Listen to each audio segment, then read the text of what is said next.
हरे कृष्णा। आज की इस क्लास में सभी भक्तों का स्वागत है। हम कीर्तन से स्टार्ट करेंगे। जय राधा माधव कुंज बिहारी, जय गोपी जन वल्लभ गिरिवर धारी, यशोदानंदन ब्रज जनरंजन, यमुना तीरावनचारी,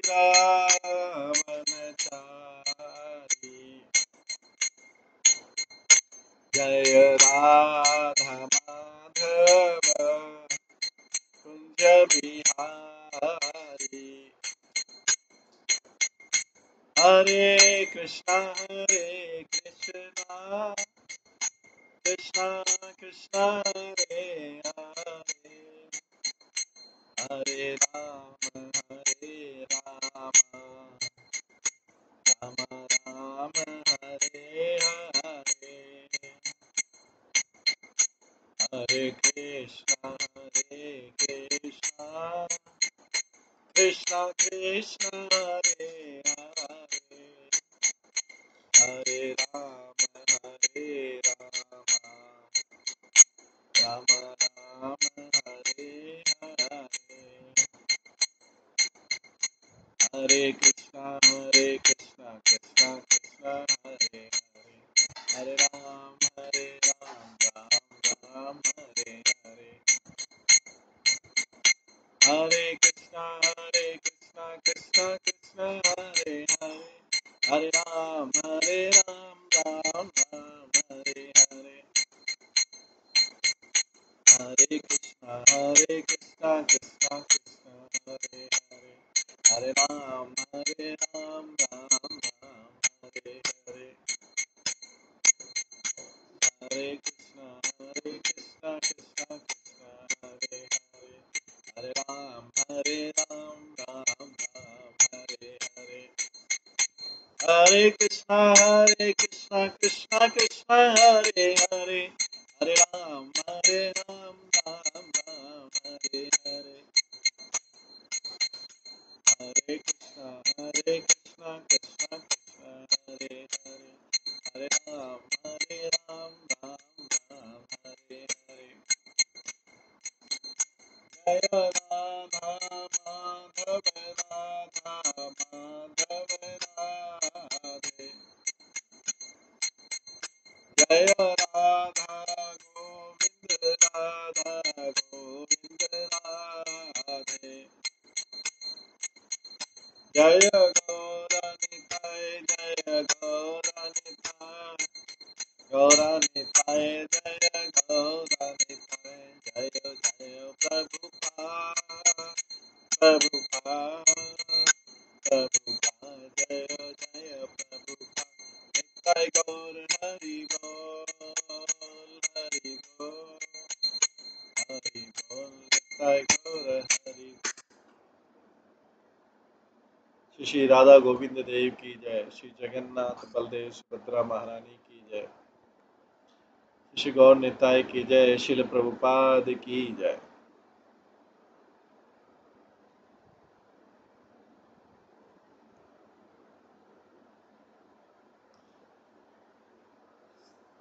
हरे कृष्णा। आज की इस गोपाल चंपू क्लास में सभी भक्तों का स्वागत है।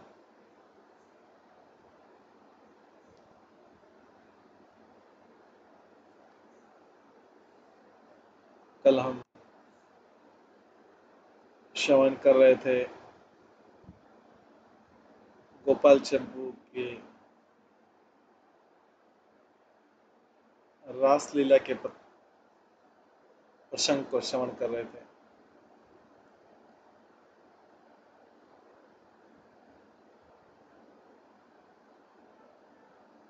इसमें हमने सुखदेव जी के इस प्रसंग का वर्णन सुना किया था, जिसमें गोपांगनाओं के सैकड़ों यूथों के स्वामी श्री कृष्ण वैजंती माला धारण करके वृंदावन को विभूषित करते हुए पूरे उसमें विचरण कर रहे थे।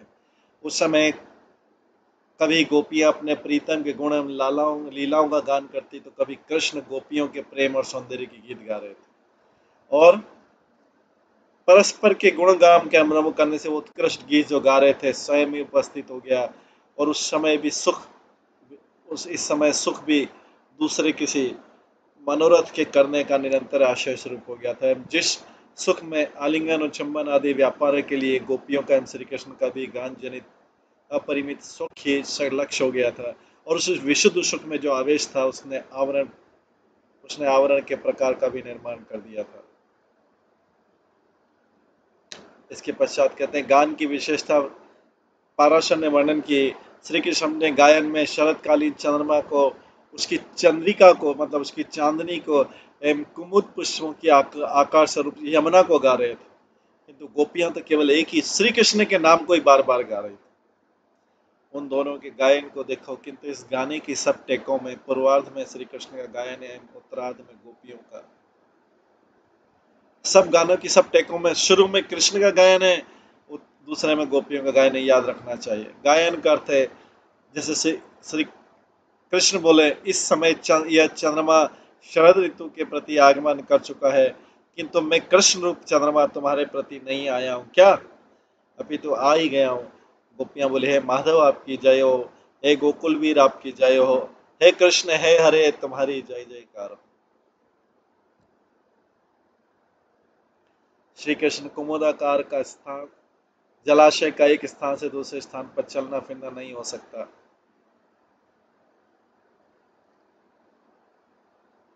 इसलिए कुमुद पुष्पों को खिलाने वाली चंद्रिका स्वयं सर्वत्र चली जाती है, बात जान लेनी चाहिए। गोपी बोले, हे केशव हे सुखमय शरीर, हे कृष्ण हे हरे तुम्हारी जय जयकार हो, प्रभु तुम्हारी जय जयकार।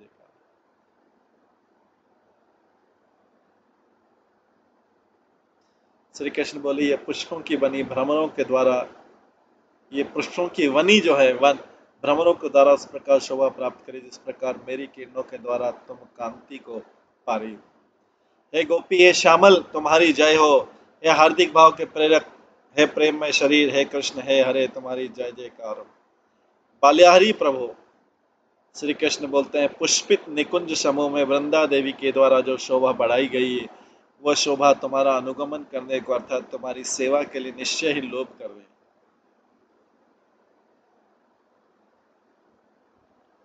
हे गोपी बोली, हे मदन मोहन, हे संवित धीर, अर्थात हे प्रतिज्ञा में धीर, आचार में धीर, ज्ञान में धीर, युद्ध में धीर, संभाषण में धीर, कर्म करने में धीर, संकेत में धीर, नाम में धीर, संतोष देने में धीर और बुद्धि में धीर रहने वाले कृष्ण हे हरे तुम्हारी बारंबार जय जयकार हो, प्रभु तुम्हारी बारंबार जय जयकार।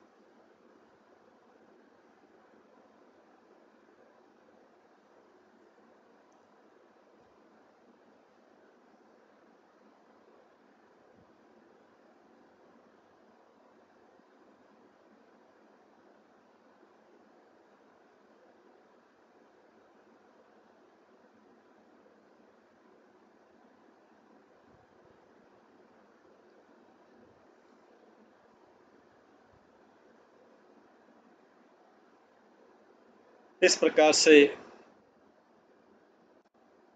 ये आपस में रासलीला का प्रोग्राम चल रहा है। नवयुवती गोपियां पूर्वोक्त प्रकार से गायन करने वाले प्यारे के उद्देश्य से जब उनकी श्लाघा कर रही हैं, तब पुनः श्री सुखदेव जी के वचन में अत्यंत रहस्य संगठित हुआ, जैसे सुशीतल बालुका से युक्त एवं यमुना की तरंगों के स्पर्श से शीतल होने के कारण सर्वानंद प्रद और कुमुदनी की सहज सुगंध से युक्त वायु के द्वारा सेवित, ऐसे यमुना जी के पावन पुलिन में गोपियों के साथ प्रविष्ट होकर श्री कृष्ण ने हाथ फैलाना, आलिंगन करना, हाथ चोटी, जांग, नींव और स्तन आदि का स्पर्श करना, विनोद करना, नक्षत्र करना, विनोद पूर्ण चितवन से देखना और मुस्कान आदि क्रियाओं के द्वारा गोपियों के दिव्य काम रस को परम उज्जवल प्रेम भाव को उत्तेजित करते उन्हें क्रीड़ा द्वारा आनंदित किया।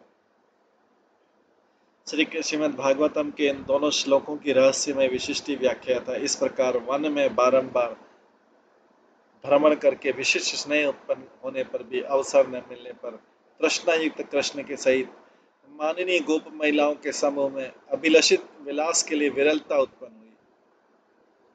उस वेलता के उत्पन्न न होने पर श्री कृष्ण ने यमुना के द्वारा अपने तरंग रूप कर समूह से संचित हुए एवं प्रतिदिन देखे हुए पुलिन विशेष को ही रासलीला के योग्य विशिष्ट बलशाली विचार किया।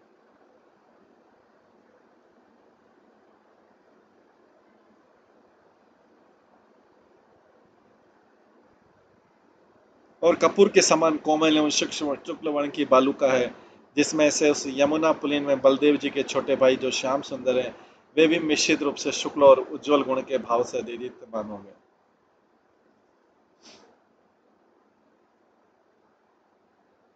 और जिस पुलिन में उस प्रकार के सभी गुणों से परिपूर्ण पूर्णिमा के निजी संबंधी चंद्रमा की विराजमान और परम शोभा की रमणीयता के प्रति संक्रमण से अर्थात संयोग से सर्वोत्कृष्ट परपसर शोभा से प्रकाशमान महान तेज पुंज के द्वारा नेत्र समूह सहसा स्वच्छता पूर्वक दर्शन वाले देने वाले नहीं हो रहे थे, अर्थात अधिक चकाचौंध के कारण देखने में समर्थ नहीं हो रहे।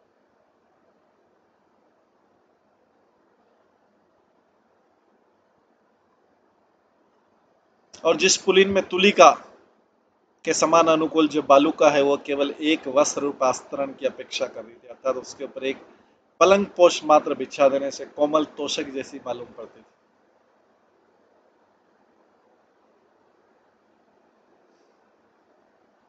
और जहां पर यमुना जी स्वयं सखी की तरह सेवा की रीति नीति को स्वीकार कर कल्हार नामक कमल के सुगंध से युक्त वायु चलने आदि के द्वारा सेवा कर रही थी।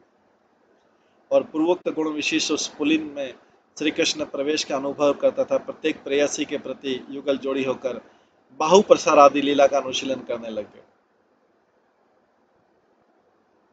और ये बाहु प्रसार आदि लीला परम रहस्यमयी है, अतः एकांतिक अंतररंजन के निकट एकांत में ही किंचित विस्तारित की जाती है।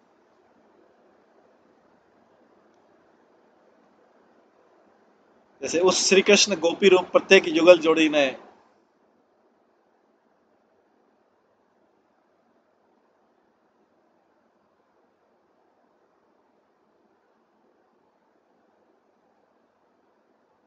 उस श्री कृष्ण गोपी रूप प्रत्येक युगल जोड़ी ने परस्पर आलिंगन करने के लिए अपनी अपनी दोनों भुजाएं तो फैलाई, किंतु दोनों भुजाएं तो बहुत देर तक आलिंगन कार्य की विशेष साधकता की प्राप्त न हो पाई। इनका दृष्टांत ये कि जो वस्तु जिसके वशीभूत नहीं हो पाती, वो वस्तु उस व्यक्ति के साधकतम की अर्थात करण की स्थिति को अनायास कैसे प्राप्त कर सकती। और स्तंभ भाव के बाद श्री कृष्ण एवं उनके प्रिय वधुजन अर्थात वे दोनों प्रत्येक जोड़े ही किए हुए आलिंगन को मन से स्वयं त्यागने में समर्थ न हुए, क्योंकि यदि किसी प्रकार देवी योग से वृक्ष का लता के साथ सहयोग हो जाता है तो स्वयं चेष्टा रहित तो वृक्ष लता दोनों की पृथकता कैसे हो सकती।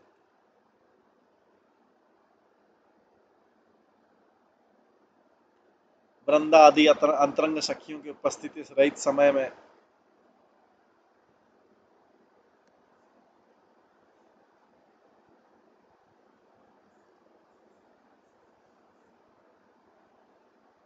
वृंदा आदि अंतरंग सखियों की उपस्थिति से रहित समय में प्रत्येक श्री कृष्ण एवं प्रत्येक गोपी इन दोनों स्नेही जनों के आपस में आलिंगन के प्रारंभ से प्रबल सुखमयी मूर्छा उत्पन्न हो गई। उसके बाद उन दोनों की इस प्रबल सुखमयी मूर्छा को दूर करने के लिए केवल चुम्बन आदि अनेक प्रकार के विलासों की प्रतीक्षा थी, जो कि शयनशाह कर रही थी, स्वयं चारों ओर से जाग पड़ी अर्थात मूर्छा दूर हो गई। तदंतर एकांत में भी संकुचित होती गोपी रूप प्रिय वधु ने पुनः अपने हाथ से श्री कृष्ण के हाथ को अलग फेंक दिया, किंतु अपने आलिंगन द्वारा कुछ दुख सा प्रकट करती है उस गोपी को श्री कृष्ण ने उनके हाथ के अनुमार्जन के बहाने से पुनः स्पर्श किया। हाय हाय प्रिय, तुम्हारे मुख को ये भ्रमणगण चारों ओर से घेर रहे हैं, क्या तुम्हारे साथ कोई संगीनी पीछे नहीं आई क्या, जो इन भ्रमरों को दूर भगा दे। इत्यादि बातों के बहाने से श्री कृष्ण उन पर चुंबन आदि प्यार करने लग गए और इस प्रिया को लक्ष्य करके भ्रमर भगाने के बहाने उसकी अलकावली को भी संभालने लगे।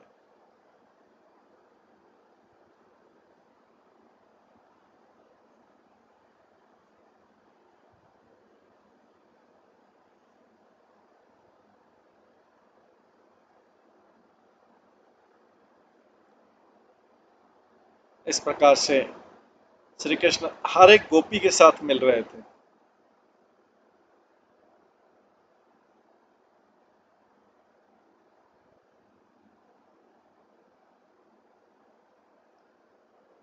यह और आनंद के विषय की जो नंद कुमार प्रेयसी गोपी के मुख रूप कमल के ऊपर भ्रमा भाव को, उनके वक्षस्थल हाथी के मस्तक के दोनों भागों पर सिंह भाव को प्राप्त हो रहे थे, वे ही कामदेव की उत्पत्ति के लिए कैसे योग्य नहीं हो सकते। इस प्रकार से ये बताया गया है। सभी गोपियों की अपेक्षा श्री राधा का विशिष्ट वर्णन करने के लिए कारण निर्देश पूर्वक श्री कृष्ण का अंतर्ध्यान वर्णन करते हैं।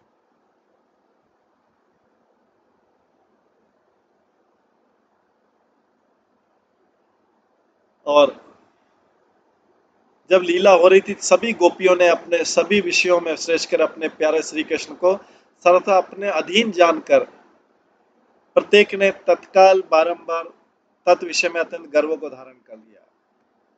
तो ये जो लीला का दूसरा भाग चालू होता है, जिसमें जब प्रेम में बाहु प्रसार के द्वारा कृष्ण अपने हाथ फैलाए हुए थे, बाहु प्रसार परिरंभ के आदि प्रेम में लीला जब हो रही थी, तभी जब उन सब गोपियों ने सभी विषयों में श्रेष्ठ कर अपने प्यारे श्री कृष्ण को सर्वथा अपने अधीन जानकर प्रत्येक ने तत्काल बारंबार तत् विषय में अत्यंत गर्व को धारण कर लिया। जिस देश में बहुत से राजा हों, ऐसे देश में निवास करने वाला जन समुदाय यदि बारंबार भंग अर्थात पीड़ा या पराजय को प्राप्त करता है, तो उस जन समुदाय का उस देश को छोड़कर अंतर्ध्यान हो जाना ही हितकारक। जिस देश में बहुत से राजा हैं, ऐसे देश में निवास करने वाला जन समुदाय यदि बारंबार भंग को अर्थात पीड़ा या पराजय को प्राप्त करता है, तो उस जन समुदाय का उस देश को छोड़कर जाना अंतर्ध्यान। ऐसा विचार कर श्री कृष्ण भी गर्वीली गोपियों को छोड़कर उनके गर्व को शांत करने के लिए छिप गए, अंतर्ध्यान हो गए।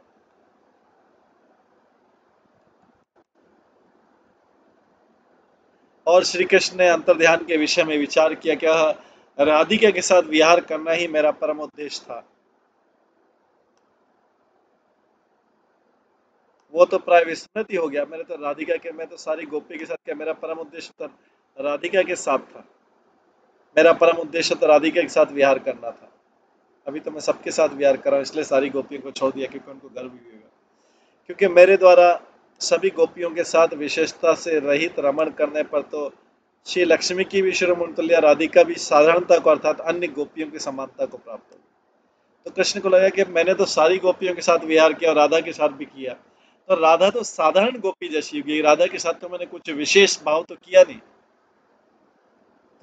तो सारी गोपियों को छोड़ दिया और अपने मनोरथ के विस्तार के विषय में इस समय श्री राधिका का पहला प्रसिद्ध आगमन भी हो गया।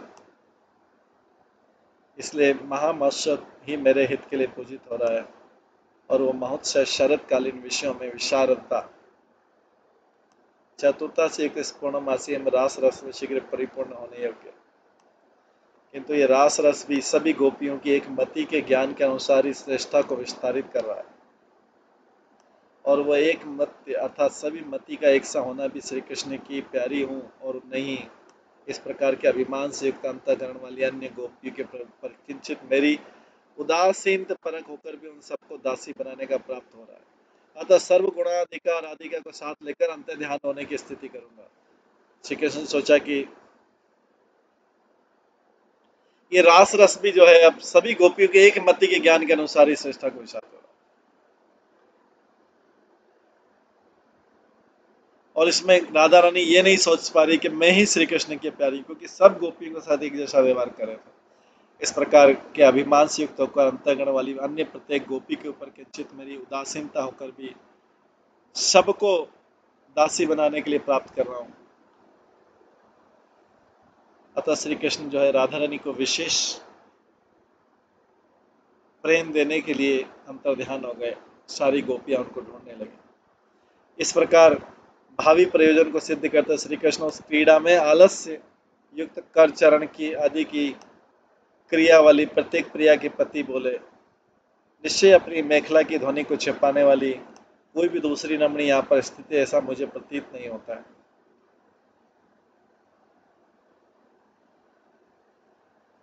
और इसीलिए केवल तुम्हारे ही अनुगमन करके मेरा जो विहार हो सके, मैं ऐसा विचार कर रहा हूँ। तुम अधिक थक गई हो, अतः यहीं बैठी रहो। मैं तो पास में उस रमणी को ढूंढकर अधिक समय न लगाकर शीघ्र ही आ जाऊंगा। गोपियों को वहीं बिठा दिया, गोपियां थक गई थी। उनको अभिमान भी हो गया था कि कृष्ण हमें उठाएंगे।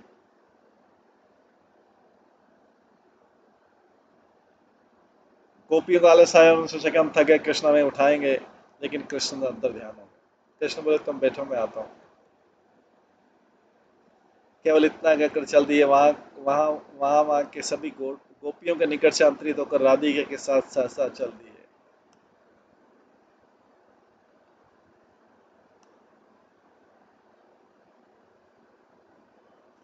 अनंतर कुछ समय के बीतने को न सहन करती हुई गोपी अनंतर कुछ समय के बीतने को न सहन करती प्रत्येक गोपी वहां से उठकर और कुछ चलकर श्री कृष्ण के पीछे पीछे जाने की इच्छा करते हुए भ्रमण करते समय क्रमशः एक दो इत्यादि नियम से सभी परस्पर सम्मिलित हो गए।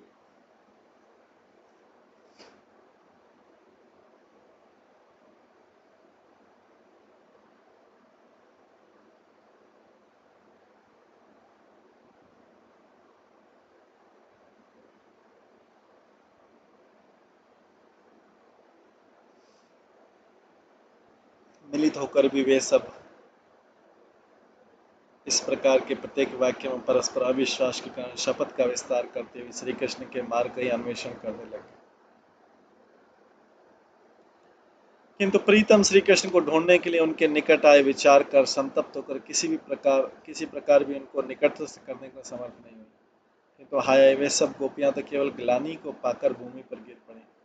इसी प्रकार बहुत देर तक भूतल पर पड़ी रहकर पुनः स्फूर्ति में श्री कृष्ण को पाकर सभी गोपियां चारों ओर से परस्पर को ही श्री कृष्ण मानकर विरह में नष्ट बुद्धि होकर आलिंगन करने लग गई।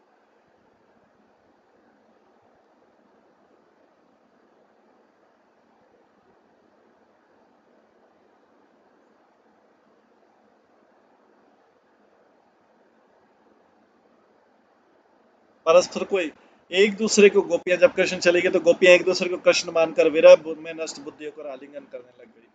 और तदंतर जो गोपियां श्री कृष्ण संग की तृष्णा से व्याकुल होकर श्री कृष्ण के भाव के वशीभूत हो गई,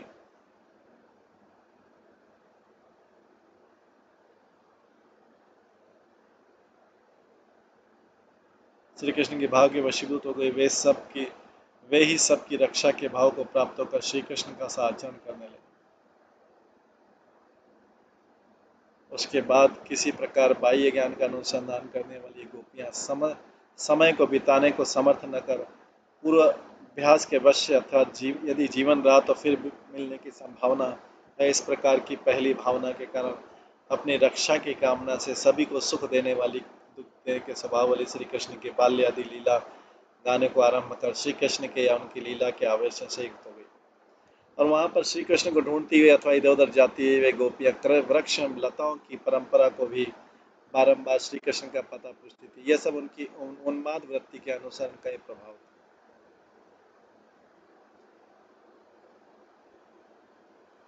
इस प्रकार गोपियों का समूह कृष्ण लीला को गाता हुआ श्री कृष्ण के आवेश के वशीभूत होकर उनके उन भावों को प्राप्त हुआ, अर्थात श्री कृष्ण से तदाकर हो गया। आश्चर्य की घटना तो ये हुई कि जो गोपी श्री कृष्ण के आवेश को प्राप्त हुई वह गौर वर्ण के अंगों वाली होकर भी उस समय कृष्ण के श्याम वर्ण प्रतीत होती थी। कथावाचक खेदपूर्वक बोला कि हाय, श्री कृष्ण के वियोग से विकल हुई इन गोपियों ने सचेतनों की बात तो दूर रहने दो, किंतु अचेतन वृक्षों से भी श्री कृष्ण के बारे में बार बार पूछा।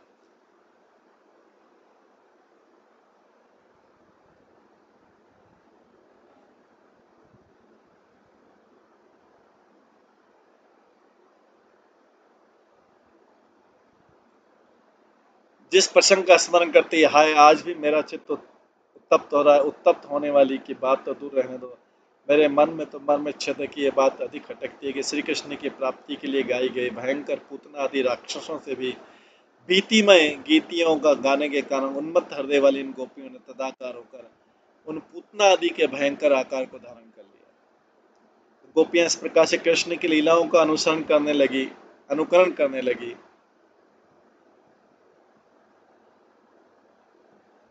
कुछ गोपियों ने असुरों का धारण कर लिया, कुछ ने कृष्ण का रूप धारण कर लिया।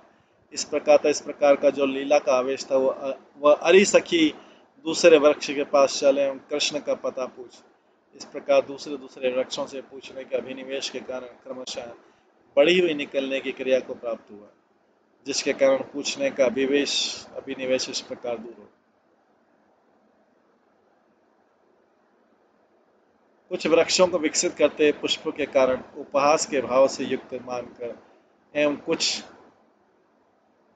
मदमत्त भ्रमों के शब्दों के कारण क्रोध में युक्ति से युक्त मानकर वे गोपियां उनसे पूछने के रस से विरत हो गई।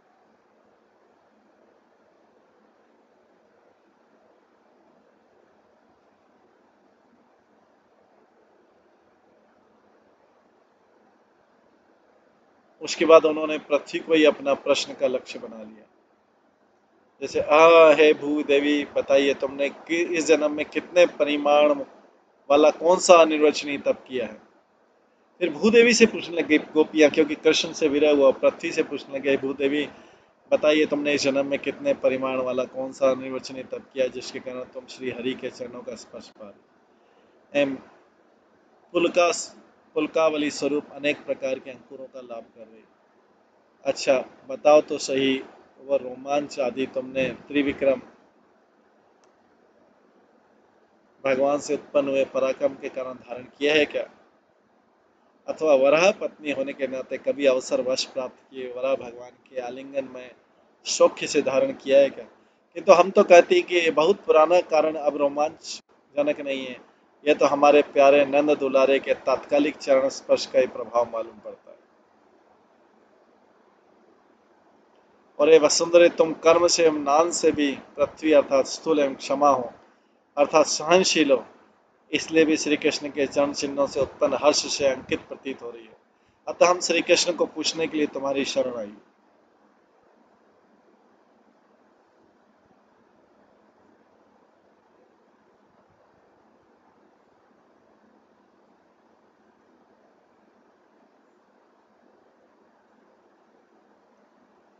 इस प्रकार सभी गोपियां जब वृक्ष आदिकों से कृष्ण विषय प्रश्न कर रही थी एवं श्री कृष्ण को ढूंढने के लिए इधर उधर जा रही थी, और श्री कृष्ण की दिव्य सुगंध को स्पर्श कर वायु समूह जब निकट ही बह रहा था, तब राधा कृष्ण की चातुर्य से संयुक्त एवं स्निग्ध हृदय वाली राधा की ललिता विशाखा आदि सभी सखियां हरिणी के प्रति प्रेम करती हुई अनुमोदन पूर्वक मनोहर वाक्य बोली।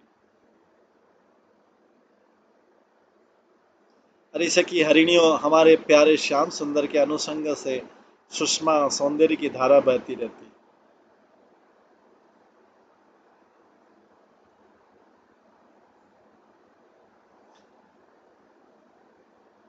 वे कहीं अपनी प्राण प्रिया के साथ तुम्हारे नयनों को परमानंद का दान करते हुए इधर से ही तो नहीं गए, क्योंकि देखो देखो यहाँ गोपी कुलपति श्री कृष्ण की कुंदकली की माला की मनोहर गंध आ रही है, और जो माला उनकी परम प्रेयसी के अंग संग से कुछ कुछ कुमकुम से अनुरंजित रहती है। तरिवनो, उनकी माला की तुलसी में सी सुगंध है। हे तरुवरों, उनकी माला की तुलसी में ऐसी सुगंध है कि उसकी गंध के लोभी मत वाले भौरे प्रत्येक क्षण उस पर मंडराते रहते।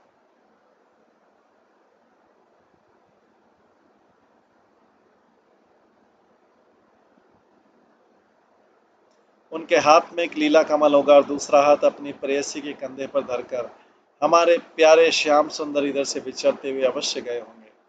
जान पड़ता है कि तुम लोग उन्हें प्रणाम करने के लिए झुके हो, परंतु उन्होंने अपनी प्रेम भरी चितवन से भी तुम्हारी वंदना का अभिनय किया या नहीं।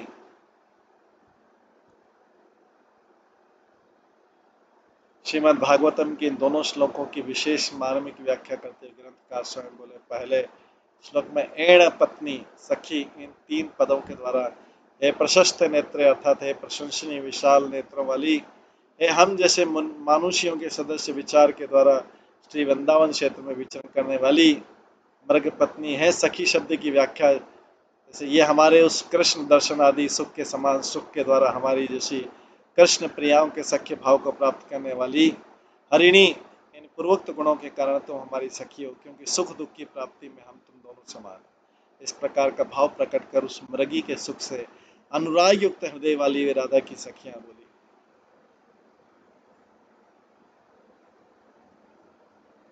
हे सखी हरिणियों, अच्युत श्री कृष्ण अपनी प्रिया राधिका के साथ आलिंगित होने के कारण उस अपनी प्रिया के पास से अलग न होकर उस प्रिया की अपूर्व शोभा में आसक्ति करने वाले अपने मनोहर अंगों के द्वारा तुम्हारे उस प्रकार के प्रशंसनीय विशाल नेत्रों में केवल अपने दर्शन से उत्पन्न आनंद से भी अतिशय आनंद को बढ़ाते हुए तुम्हारे पास आए थे क्या? सबसे पूछ रही गोपियां।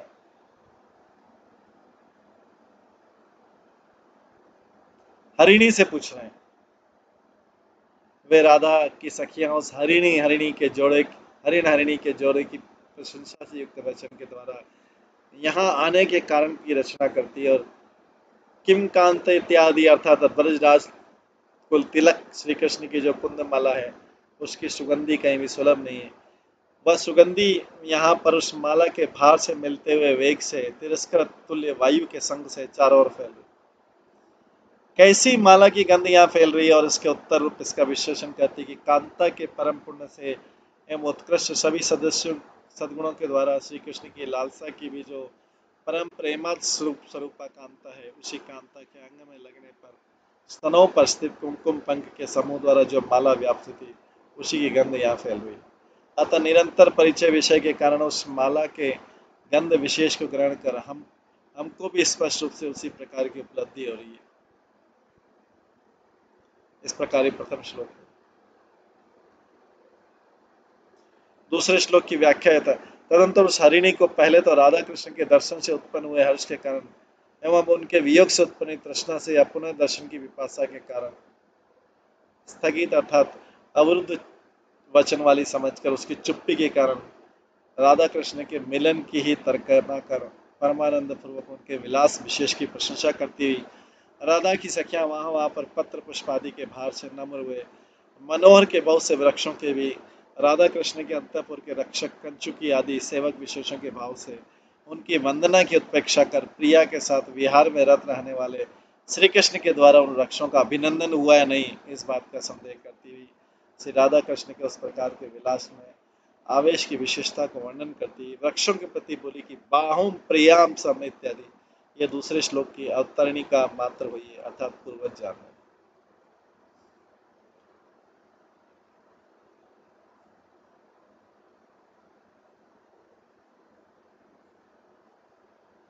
यहाँ पर तीन प्रकार की नायिका थी, कुछ राधा की सपक्षा, कुछ विपक्षा, कुछ राधा से उदासी।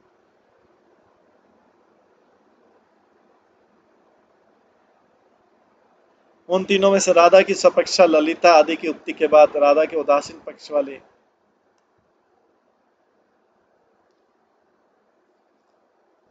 बोली, अरे सखियों इन लताओं से तो पूछो जो कि पहले वृक्षों की मिली हुई होने पर भी पुष्पों से युक्त नहीं देखी थी।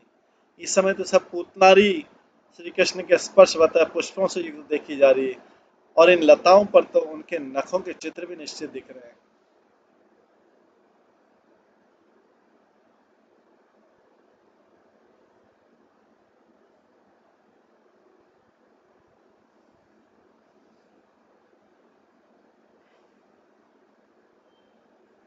अनंतर अकाल में ही पुष्पित लताओं के देखने से विस्मय को प्राप्त हो जाने पर पुनः अकस्मात श्री कृष्ण के निखिल शुभों के स्थान स्वरूप चरण कमलों के निर्मल चिन्हों को धारण करती हुई पृथ्वी और उदासीन गोपियों की तथा अन्य सभी गोपियों की दृष्टि में जो दृष्टि यहाँ पर श्री कृष्ण के आने के विश्वास का स्पर्श भी नहीं करती थी, अमृत की वृष्टि की तरह सुंदर प्रभा पुंज को फेंकने लग गई, जिन चरण चिन्हों को देखकर गोपियां उत्प्रेक्षा करने लगी। अरे सखियों देखो, यह पृथ्वी मुनियों के से चरित वाली है, इसलिए मनन एवं विचारशीला इस पृथ्वी ने मैंने गोपियों के प्रश्न का उत्तर नहीं दिया। इस प्रकार का विचार करते ध्वज कमल आदि के चिन्हों से युक्त श्री कृष्ण चरण चिन्हों के प्रदर्शन से मानो उनके आगमन को लिखते पुनः मौनी की तरह उत्तर दे ही दिया।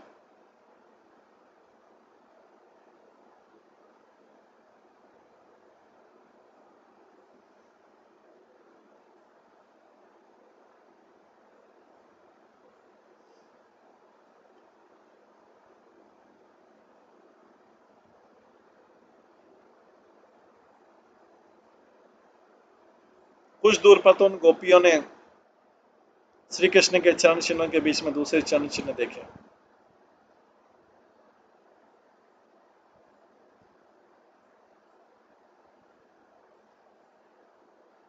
इस प्रकार देखो, उसके पश्चात श्री कृष्ण के प्रत्येक पद चिन्ह के बीच में एक दूसरे प्रकार का पद चिन्ह केवल उनको दिखाई दिया।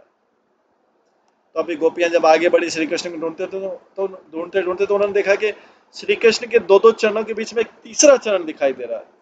यह पद चिन्ह नवा हुआ नहीं था, ऊंचा था, छोटा, बीच में मोटा एवं ध्वजा आदि चिन्हों के समूह से युक्त तथा श्री कृष्ण के बाईं ओर सम्मिलित हो रहा था। उस चरण चिन्ह में गोपियों ने अनुमान लगाया कि अरे सखियों देखो, यहाँ पर विशेषता के कारण हरि चरणों से मिलाओ भी चरण चिन्ह किसी मृग लोचना का ही लक्षित होता है, किंतु पहले तो कुछ भी लक्षित नहीं हुआ। तो इससे स्पष्ट है कि श्री कृष्ण ने किसी प्राण प्रिय को अपने हृदय पर धारण कर अर्थात गोद में उठाकर यहाँ पर अर्पण कर दिया अर्थात उतार दिया है, क्योंकि किए हुए अपने चरण चिन्हों को मिटा देना यह चोरों का व्यवहार संसार में प्रसिद्ध है। इसलिए गोद में लेकर चलते समय प्रीतमा का चरण चिन्ह नहीं बन पाया, अब उतारने के बाद बन गया, स्पष्ट दिखाई दे रहा है।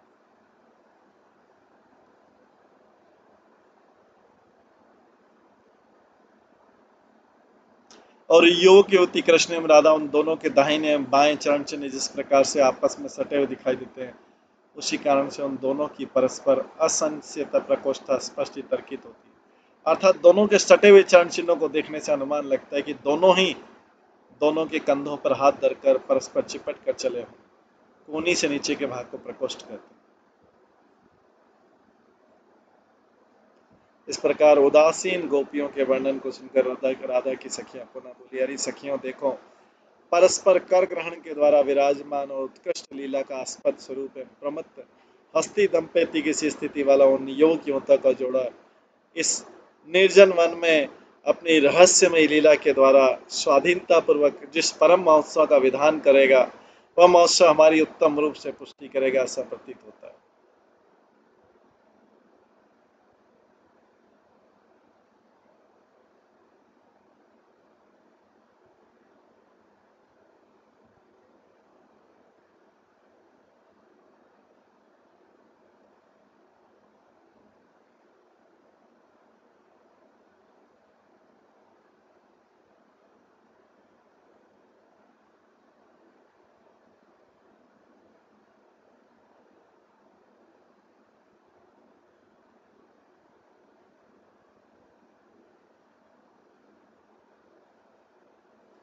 उसके बाद राधा की सूरत सखियों का वचन यथा अवश्य सर्वशक्तिमान भगवान श्री कृष्ण की इससे आराधना की होगी। इसने इसके बाद राधा की सूरत सखियों का वचन जैसे अवश्य राधा की सूरत सखियां जो वेल विशर है, उन्होंने बोला कि अवश्य सर्वशक्तिमान भगवान श्री कृष्ण की इसने आराधना किएगी राधा, इसलिए इस पर प्रसन्न होकर हम सबको छोड़कर श्री गोविंद इसको एकांत में ले गए।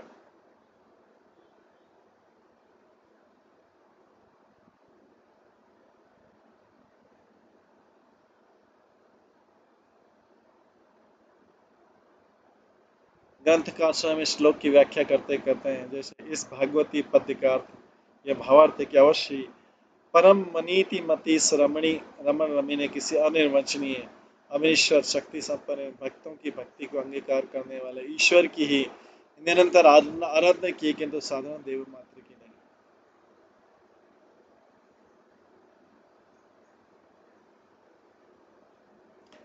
और वह ईश्वर भी सब दिक्पालों के पति श्री कृष्ण ही है, शिव और ब्रह्मा नहीं है। हरिभाव से युक्त होने पर भी वे सब श्री कृष्ण सभी अवतारों के विस्तारक की स्वयं भगवान है, ऐसा संभावित होता है। उनके अंश अवतार होने के नाते प्रशंसा प्राप्त करने वाले नारायण भी इनके सदृश नहीं है।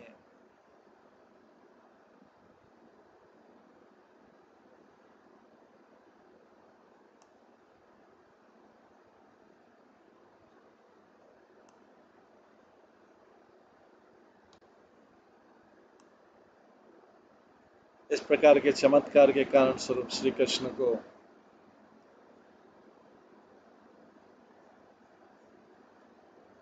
इस प्रकार के चमत्कार के कारण स्वरूप श्री कृष्ण को भी प्रेम में गोपियां भूतल पर अवतरित कर लेती, अथवा उस प्रकार के चमत्कार के कारण को भी अवतरण या अवतरणिका पूर्वक गोपियां कहती, यन्नो विहाय इत्यादि गुण रूप एवं लोकोत्तर तेज के द्वारा सहसा सभी के हृदय को प्राप्त कर अर्थात वश में करती है। गोविंद निश्चय स्वयं ही जिस प्रियतमा को ले गए हैं, ये गोविंद निश्चय स्वयं ही जिस प्रीतम को ले गए, न तो इन न तो न एव न निनाय, किंतु हमारे जैसा परित्याग कर दिया, उस प्रकार उसका परित्याग नहीं किया।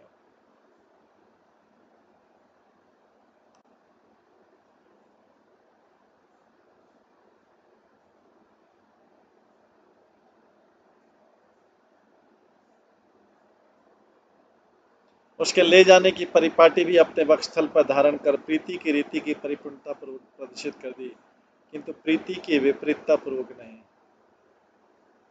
प्रीति भी काम महोत्सव की बाहरी यात्रा से एकांत में सम्मिलित होकर प्रकट कर दिखाई, किंतु सर्व सामान्यतामयी मान्यता से नहीं। एकांत में मिलन भी सुख संपत्ति के दान से बढ़े हुए गुण के कारण द्वारा बहुलता पूर्वक ही हुआ है, किंतु उस प्रकार के सुखदान के सम्मेलन से रहिता पूर्वक नहीं। और उस प्रकार से ले जाना भी सब गुणों को विस्मृत कर देने वाली जो हम हैं, ऐसी हम सबके त्याग के जागरणशील समय से हुआ है, किंतु हमारे त्यागने के समय का परिवर्तन कर कालांतर से नहीं। इसलिए जाते जाते प्रीतमा को स्वयं ले गए, ऐसा लगता है। सब गोपियां बोल रही राधा रानी को क्यों ले गए।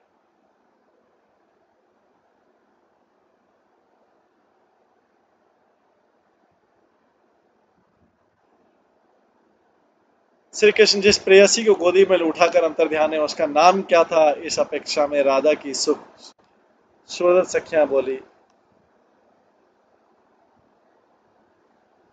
अतः हम तो इस प्रकार मानती कि जो राधा नाम वाली सौभाग्यवती रमणी विधाता ने असाधारण नाम गुण रूप देकर निर्मित किए, बस निश्चित रूप से वही देवकुल अनुकुल साहित्य से युक्त होने के होंगे। और उस राधा में यद्यपि उस प्रकार के लोकोत्तर भगवद्दा राधन रूप साधन होने के कारण उसके यथार्थ राधा के इस नाम के निर्वाचन की विधि संगत हो सके। तो आप ये राध साध संसितो धातु करते प्रयोजन सिद्धि या आराधना करना होने पर भी फल के संबंध में आग्रह, ये आर्थिक विशेष कर। इसलिए राधयति गोविंदम, या रमणी गोविंद की आराधना करती अथवा गोविंद देन आराध्य थे, गोविंद जिसके आराध्य करते अतः उसका नाम राधा है।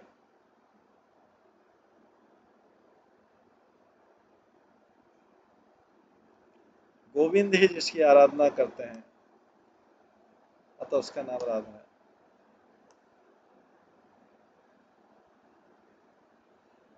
दोनों ये रमणी गोविंद की आराधना करती है,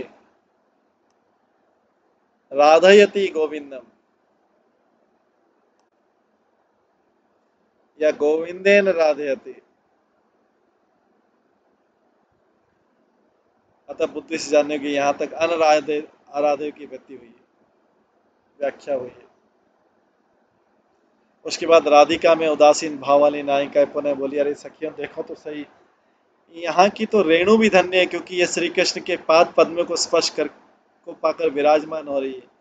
श्री कृष्ण के आदर्शन रूप अघ अर्थात दुख को दूर करने के लिए जिन रेणुओं को ब्रह्मा शिव एवं लक्ष्मी देवी सब निश्चित रूप से अपने मस्तक पर धारण करती है, अतः इन रेणुओं ने जिस अपूर्व भाग्य से श्री कृष्ण के दर्शन पाए, हम तो रेणुओं के इस भाग्य की भूरी भूरी प्रशंसा करते हैं। तदंतर राधा के ऊपर स्पर्धा करने वाली कोई गोपी जिसके के मन में बढ़ती मात्सर्य रूप अग्नि धधक रही थी, अपने मुख से धूम शिखा के समान वचन उगलते हुए लग गई, बोली हाय बड़े खेद की बात है, उस दुर्नीति युक्त रमणी का चरण चिन्ह यदि इस से सटा हुआ न होता, तब तो इस स्थान पर विद्यमान श्री कृष्ण का चरण चिन्ह मुझको सुखप्रद होता है। तुम उस रमणी की दृष्टा को तो इस प्रकार देखो, वो तो तुम्हारे भोगने योग्य श्री कृष्ण के अधर रूपी मधु का सेवन करती हुई छिप गई। ये कुछ गोपियां बोल रही हैं, जो उदासीन गोपियां, जो राधा के प्रति उदासीन, ये राधा से स्पर्धा करने वाली है। उदासीन भाव वाली तो उन चरणों की रेणुओं की प्रशंसा करी, लेकिन राधा के ऊपर स्पर्धा करने वाली जिनकी राधा से कंपटीशन है, जिसके कि मन में बढ़ती हुई मात्सर्य रूपी अग्नि रख रही है, वे बोल रही हैं कि बड़े खेद की बात है कि जो रमणी का चिन्ह जो है ये हमको पृथ्वी पे दिखाई दे रहा, मतलब राधा ये कृष्ण के साथ सटा हुआ है। तो तीन प्रकार की गोपियां थे, एक तो राधा के सुहृदय, राधा रानी के वेल विशर, दूसरी थी उदासीन, और तीसरी थी राधा रानी के विरुद्ध कंपटीशन वाली। गोपियों की लीला है। इस बात को सुनकर अंतःकरण में कुपित होकर राधा की सखियां पुनः बोली, आह, यह अत्यंत सुंदर ध्वज कमल आदि चिन्हों के स्थान स्वरूप उस राधिका के पद चिन्ह कैसे स्फूर्ति नहीं पा रहे, अभी तो पा रहे हैं। है सखी देख, प्रीतम श्री कृष्ण उस कोमलांगी प्रीतमा को अपने हृदय पर धारण करते हुए ले गए, लगता है गोद में ले गए यहाँ से, उनके पद चिन्हों को देखते हुए। तदंतर जो राधा से स्पर्धा करती है, वो सखियां बोली, ए सखी, अपनी गोद में ली हुई रमणी से युक्त कामातुर एवं बारंबार उस रमणी के वस्त्र आदि गोपनीय ढांकने के कारण व्यग्र हुए श्री कृष्ण के पद चिन्हों को तो नेक देख, जो पत्नी ने भार के कारण नीचे की अस्त व्यस्त भाव से विक्षेप हो रहे हैं, माला में स्थित कुमकुम के द्वारा व्याप्त और पसीना के जल से बारंबार अत्यंत सिक्त हो रहे हैं, अर्थात भीज रहे हैं, एवं किंचित चलती हुई टेढ़ी लता के निक्षेप पर्यंत मार्ग का ग्रहण कर रहे हैं।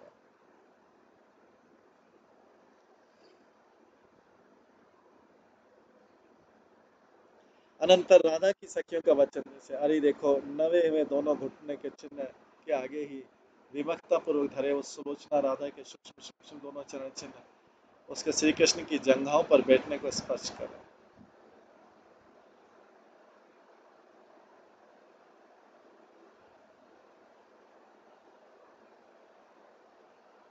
पश्चात राधा से ईर्ष्या करने वालियों का वचन, जैसे उस समय रमणी के केश पास में स्थित माला के खंड खंड होकर गिर जाने के कारण परम प्रेमी श्री कृष्ण ने कामुक की तरह उस कामुकी के केश पाश की वेश क्रिया विशेष रूप से की, वेणी गुंथन लीला की, ऐसा दिखाई देता है। ये कंपटीशन जो कर रही है राधा से उन सखियों का, तो राधा रानी के ग्रुप में सारी सखियां हैं।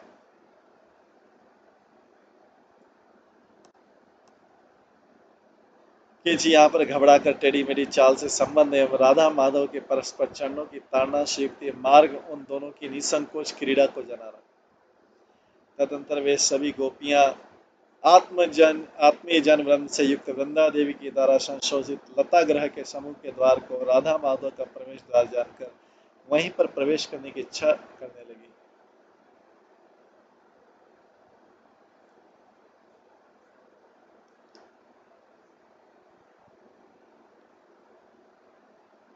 किंतु उस तलाग्रह वर्ग के प्रवेश द्वार पर वृंदा देवी ने मधु मिश्रित मधुर पुष्प वृंद को उस प्रकार से स्थापित किया कि जिस प्रकार उस पुष्प मधु के लोलुप एवं शुभ युक्त मधु का निकट ही द्वारपालों की तरह प्रवेश करने वालों के निवारक हो गए।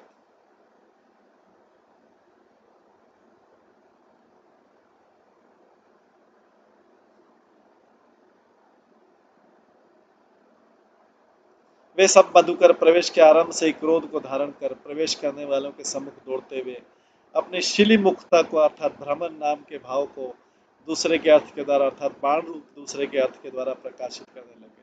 अली बाणों शिलो मुखे इत्यमन।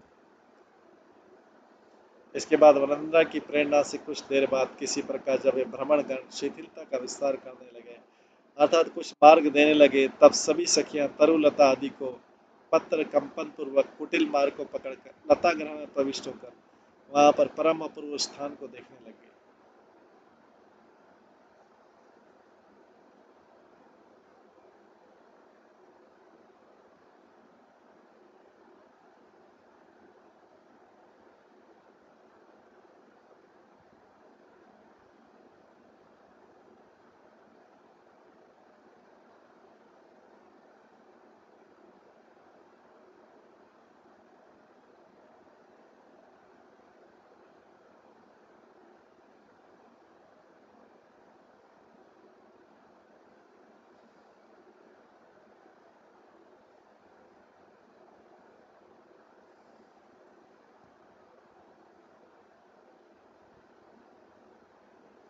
उस लता ग्रह में कोकिकुल पंचम स्वर का विस्तार कर रहा था, ब्राह्मण गण परिपूर्ण गंभीर स्वर कर रहे थे, वायु के द्वारा कंपित पल्लवों से वाद ध्वनि प्रकट हो रही थी, अतः विचित्र शोभा प्रकट हो रही थी और मयूर गणों के नृत्य से सूचित बिजली से महकती की शीशो प्रभा से संयुक्त श्री राधा कृष्ण रूप जुगल जोड़ी की रूप मंजरी आदि सेविका रूप अतुलनीय सभासदों के द्वारा वो लताग्रह अंगीकृत, और उस लताग्रह के सभी स्थल विचित्र पुष्पों से व्याप्त थे, बड़ी बड़ी विशाल अनेक सैयाओं से वह स्वयं घिरा हुआ था और वहां पर बहुत से व्यंजन एवं चामर, सुगंध में पान की बेड़ियों से भरे हुए सुंदर सुंदर पायदान भी थे, और वह लता ग्रह कपूर के सहित जो श्रेष्ठ अगरू चंदन उस अगरू चंदन के बड़े बड़े विशाल पात्रों से युक्त था।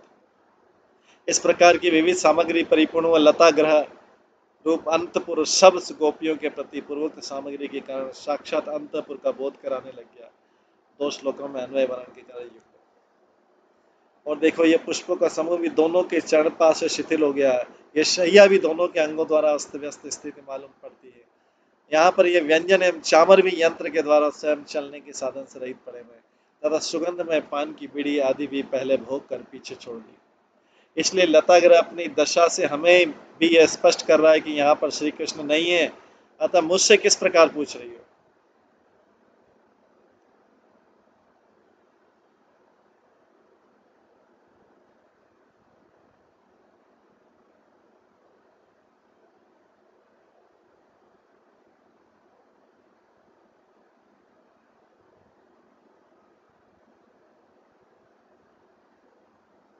इसलिए लताग्रह हम अपनी दशा से हमें भी स्पष्ट करा है कि यहाँ पर श्री कृष्ण नहीं है, अतः मुझसे क्यों पूछ रहे हो, अपने समान मुझको भी त्यागा हुआ ही जानो।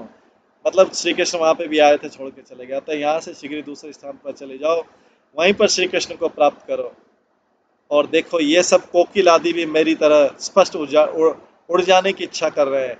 इसका दृष्टांत यथा स्वयं दुखित होने पर भी कौन व्यक्ति किसको अंगीकार कर पाता है, अभी तो नहीं। अतः वहीं पर जाना भी मेरा भी अभिष्ट है।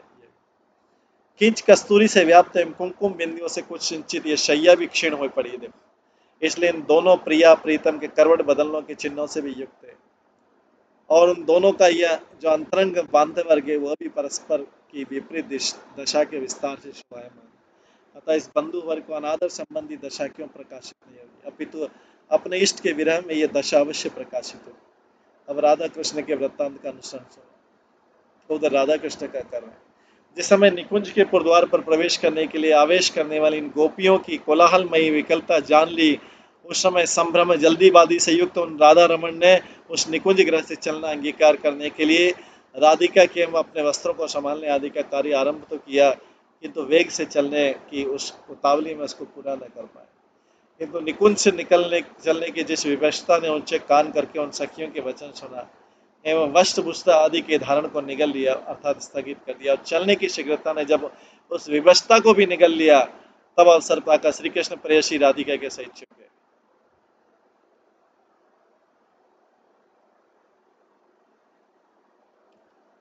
अब अग्रिम कथा के विस्तार के लिए कुछ मार्मिक सिद्धांत का विचार किया जाता है। इस पूर्वोक्त प्रकार के वर्णन से उन प्रेम में गोपियों की एवं श्री कृष्ण की कामुकता किसी सामान्यता नहीं मानना, क्योंकि उनकी साधारण कामुकता के निवारण के असाधारण कारण स्वरूप का सुंदर निरूपण है।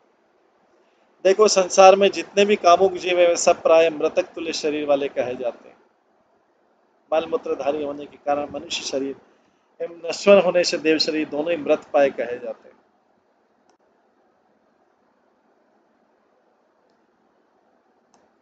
किंतु श्री कृष्ण तो सच्चिदानंद घन नंद घन मूर्ति वाले हैं, और राधा आदि जो गोपियां हैं वे सब श्री कृष्ण की शोभा अर्थात प्रभा या कला स्वरूप है। अर्थात कला कलावन में प्रभा प्रभावन में जैसे भेद नहीं होता, उसी प्रकार श्री कृष्ण एवं गोपी में परस्पर भेद नहीं है, अतः सामान्य कामुकता खंडित हुई।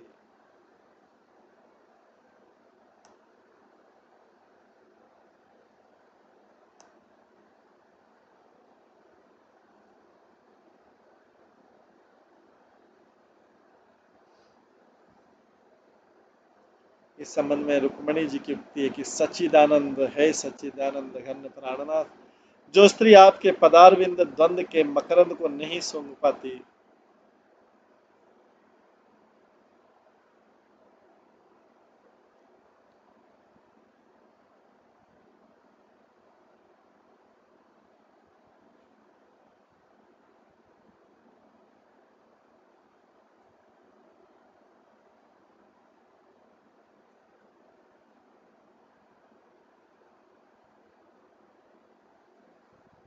वह स्त्री केवल निष्पत्ति में मति वाली अथवा सुंदर मति होकर भी अत्यंत विमूढ़ कहने योग्य।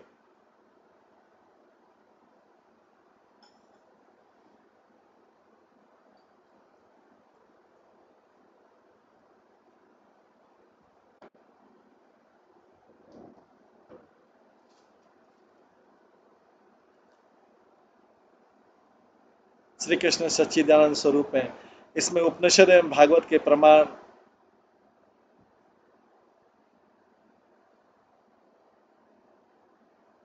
जैसे कृष्ण शब्द या ण कृष्ण कार आनंदवाचक है, और दोनों की एकता रूप जो परब्रह्म है वही कृष्ण कहा जाता है। कृष्ण, कृष्ण और ण, यहीं पर परब्रह्म शब्द से भी नराकृति परब्रह्म स्वरूप श्री कृष्ण का ही ग्रहण। ब्रह्मा जी की युक्ति कथा है, हे भगवान आप अनंत हैं, आपका शिव विग्रह नित्य सुख बोध स्वरूप है इत्यादि। श्री कृष्ण एवं गोपियों के अभेद में श्री सुखदेव जी का वाक्य प्रमाण जैसे है प्रिय परीक्षित, यूं तो भगवान श्री कृष्ण अच्युत एवं एक रस है, उनका सौंदर्य माधुर्य निर्दश है, फिर भी विरह अवस्था से मुक्त हुए गोपियों से घिरे हुए उनकी शोभा और भी अधिक हो गई थी। ठीक वैसे ही जैसे परम पुरुष परमेश्वर अपने नित्य ज्ञान बल आदि शक्तियों से सेवित होने पर भी जीवन पर और भी अधिक शोभा पाता है इति। और भगवत संबंधी जो भाव है वो रति की अभिलाषा को उत्पन्न नहीं करता, किंतु रति के व्यापार के समान प्रेम की विशेषता को उत्पन्न करता है।